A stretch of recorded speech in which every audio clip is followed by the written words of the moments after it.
علامہ اقبال کی میں ہسٹری پڑھ رہا تھا. علامہ جو تھے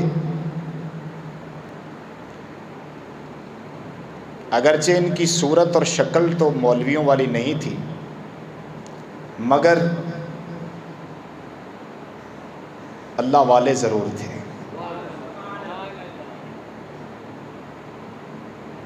دل اللہ والوں کے ساتھ تھا.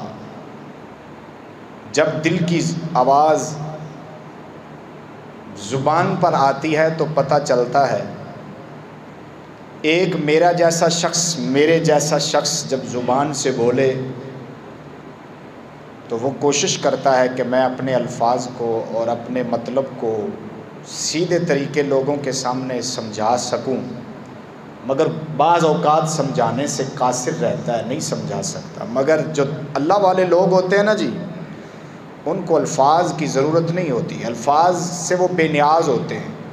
لفظ اگرچہ ان کے ٹوٹے پھوٹے بھی ہونا تو لوگوں کے دلوں پر اثر کر جاتے ہیں. یہ اللہ والوں کی بہت بڑی نشانی ہے. الفاظ کو سوچ سمجھ کر بولنا اور ان کو ایک زاویے میں اتار کر، ان کو ایک پورا ترازو میں ان کو تول کر بولنا، یہ ہمارے جیسے لوگوں کو ہم جیسے لوگ جو ہیں وہ کوشش کر کے یہ کام کرتے ہیں، لیکن اللہ والوں کی ان کی ضرورت نہیں ہوتی. ان کے دل کیونکہ اللہ کے لیے خاص بکے ہوتے ہیں نا، تو جب وہ اللہ کے لیے بک جاتے ہیں تو ان کو زبان کی حاجت ہی نہیں رہتی. وہ بولیں تو تب بھی لوگوں پر اثر ہوتا ہے، نہ بولیں صرف آنکھ سے لوگوں پر اثر کرنا چاہے تو آنکھ سے بھی ان پر اثر کر سکتے ہیں وہ، یعنی ان کو ضرورت نہیں ہوتی بولنے کی. تو بھائی بات یہ ہے کہ اللہ والوں میں سے ایک اقبال علیہ الرحمہ ہیں. ان سے کسی نے پوچھا بھائی مسلمان کا مطلب کیا ہے؟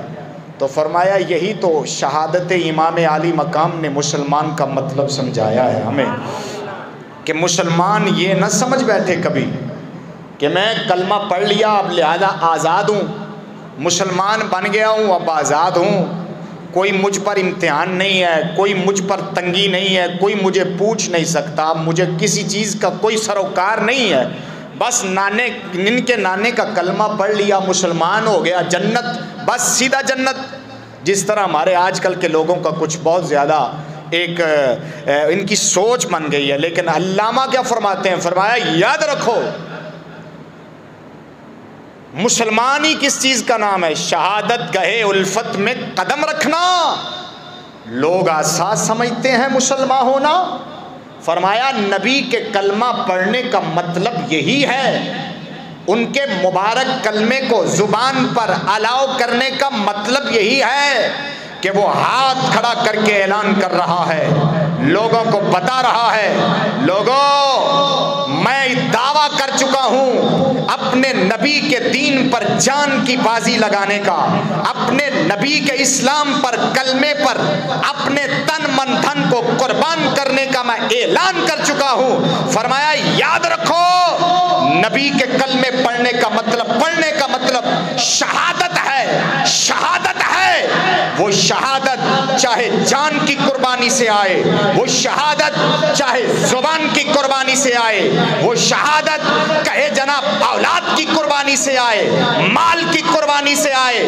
کوئی بھی نبی کا کلمہ پڑھنے والا شہادت سے ہٹ کر نہیں رہ سکتا ہے. کیوں؟ نبی کا کلمہ پڑھنے والے دو طرح کے لوگ ہیں، ایک زبان سے پڑھنے والے، ایک دل سے پڑھنے والے. زبان سے پڑھنے والوں میں عبداللہ بن ابی منافق آتا ہے. منافقوں کا کلمہ اور ہے، نبی کے مسلمان غلاموں کا کلمہ اور ہے.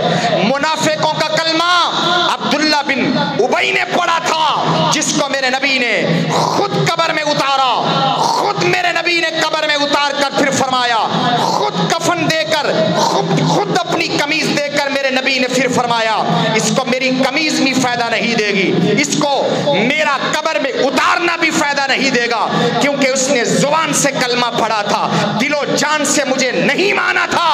دوسری طرف ایک کلمہ پڑھنے والے ہیں جو نبی کے لخت جگر ہیں، زہرا کے لاڈلے ہیں، جن جن کا نام گرامی حسین ہے، امام علی مقام ہے، جن کی خاطر میرے نبی نے مدینہ شریف میں مسجد نبوی میں بیٹھ کر اپنے خطبے کو چھوڑا، وہ حسین جس کی خاطر میرے نبی نے اپنے سجدوں کو لمبا کیا۔ ایک کلمہ حسین کا ہے، ایک کلمہ عبداللہ بن ابی کا ہے۔ اگر عبداللہ بن ابی کا کلمہ ہو تو قبر میں نبی بھی اتاریں تو فائدہ نہیں ہوتا، قمیض بھی اپنی دیں تو فائدہ نہیں ہوتا۔ ایک کلمہ میرے امام عالی مقام کا ہے، یہ کلمہ اعلان کر کے سبق دے رہا ہے، لوگوں اگر دین کے لیے کچھ نہیں دو گے تو زبان کا کلمہ ہے، اگر دین کے لیے تن من دھن وطن ہر چیز کی قربانی دے دو گے تو یہ حسین کا کلمہ ہے۔ اگر عبداللہ بن ابی کا کلمہ پڑھو تو قبر میں بھی کچھ فائدہ نہیں ہوگا، اگر حسین والا کلمہ پڑھو تو قبر تو کجا، حشر تو کجا، زندگی بھی اللہ ایسی عطا فرما دے گا کہ زندگی میں ہر انسان کا بچہ بول کر کہے گا کہ واہ حسین تو جیت گیا ہے، دنیا بھی جیت گیا ہے، قبر بھی جیت گیا ہے، حشر بھی جیت گیا ہے۔ ہاں تو دو کلمے ہیں، دونوں کا سبق، دونوں کا درس، دونوں کی نشانی دین کے اندر موجود ہے۔ علامہ نے فرمایا لوگوں آج کل لوگ کلمہ نبی کا پڑھتے ہیں، دعویٰ حسین کی غلامی کا کرتے ہیں، کردار عبداللہ بن ابی منافق والا ادا کرتے ہیں۔ فرمایا نہیں، دورنگی نہیں چاہیے، دین ہو، اگر کلمہ پڑھ لیا ہے تو پھر آ جاؤ اپنے دلوں میں جذبہ پیدا کرو۔ جذبہ پیدا کرنے کا کیا مطلب؟ تمہیں ہر قدم پر پتہ ہونا چاہیے، جو قدم اٹھاؤ پہلے سوچو کہ اس قدم کے اندر دین کی بربادی تو نہیں کر رہا میں، کیا دین کو خراب تو نہیں کر رہا؟ جس قدم کو اٹھاؤ اپنی اولاد کو کہیں پڑھانے کے لیے بھیجو تو سب سے پہلے سوچو کیا میری اولاد یزید تو نہیں بنے گی، کیا میری اولاد حسین کی دشمن تو نہیں بنے گی، کیا میری اولاد سادات کی دشمن تو نہیں بنے گی۔ ہر قدم اٹھانے سے پہلے سوچو، اگر تمہارے قدم کے ساتھ دین کا فائدہ ہو تو سمجھئے کلمہ حسین کا کلمہ ہے۔ بولیے نا ذرا سبحان اللہ۔